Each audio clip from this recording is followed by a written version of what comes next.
Добрый день!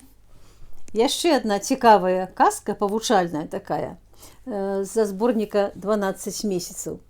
Напісала яе беларуская пісьменніца Лідія Арабей. І называецца яна «Прынцэса не хачу». Ну, яна, можа, казачка такая для дзяўчынак, але раю паслухаць усім. Жыла-была на свеце прынцэса, і звалі яе не хачу. Раніцою слугі будзеце яе ўставаць, а прынцэса крычыць «Не хачу!».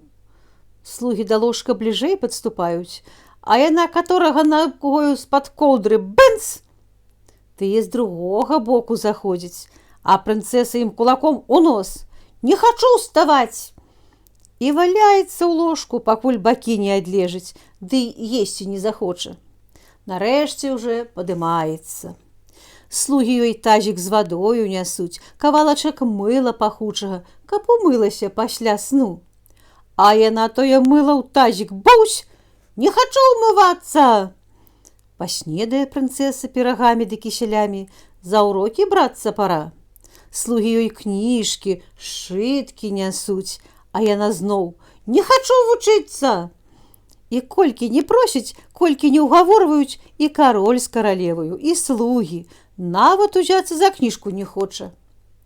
Так і расла прынцэса, адно любімае слова маючы «Не хачу». Ішлі гады. Прынцэса падрастала. Вось ужо і замуж ёй пара. Але хто ж яе возьме такую, нямытую ды невучоную? І кароль, і каралева самі былі б ужо рады збыць яе прынцэсу са двара.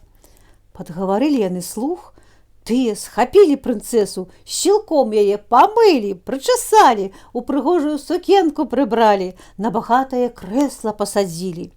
І пачалі прынцэсе кавалераў, жаніхоў зазываць.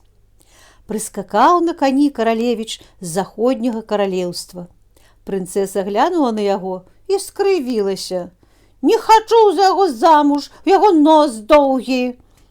Пакрыўдзіўся каралевіч, паскакаў назад у сваё каралеўства. Прымчаўся на аленях царэвіч з паўночнага царства. Глянула на яго прынцэса і зморшчылася. «Не хачу за яго замуж, у яго вочы касыя!». Пакрыўдзіўся каралевіч, памчаўся назад у сваё царства. Прыехаў на вярблюдзе хан з паўднёвага ханства. Глянула на яго прынцэса і нос закапыліла. «Не хачу за яго замуж, у яго губы лупатыя!».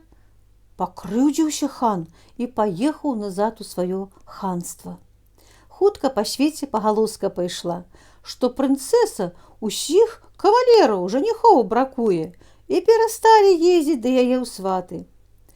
А яна і сама ўжо сядзіць, чакае, можа б, хто яшчэ прыедзе, але ніхто ўжо ў каралеўства не паказваецца. Раззлавалася прынцэса, скінула прыгожую сукенку, якую слугі яе апранулі, не давала больш сябе ні ўмываць, ні прычэсваць, яшчэ з большую злосцю крычала ўсім «Не хачу! Не хачу!». А гады каціліся. Вось памерлі ўжо кароль з каралеваю. Слугі не хацелі больш служыць такой прынцэсе і паразбягаліся. Засталася яна адна у вялізным палацы. Палац той за гады састарэў, столі пакрывіліся, падлога паламалася, печы пахіліліся, а сама прынцэса састарэла, валасы пасівелі, твар зморшчыўся, спіна сагнулася. Ходзіць адна па цёмным палацы у падранай адзежы з кудлатымі сівымі валасамі, і толькі совы ды кажаны вакол яе лятаюць. Усе людзі гаварыць пачалі, што ў палацы жыве злосная ведзьма. А хто бачыў яе зблізку, ніколі не мог падумаць, што некалі гэтая ведзьма была прынцэсаю. Вось такая павучальная добрая казка. І яшчэ шмат цікавых казачак вось у гэтым зборніку. 12 месяцаў. Раю прыйти ў бібліятэку і ўзяць гэту кнігу для прачытання. Дзякую, да новых сустрэч!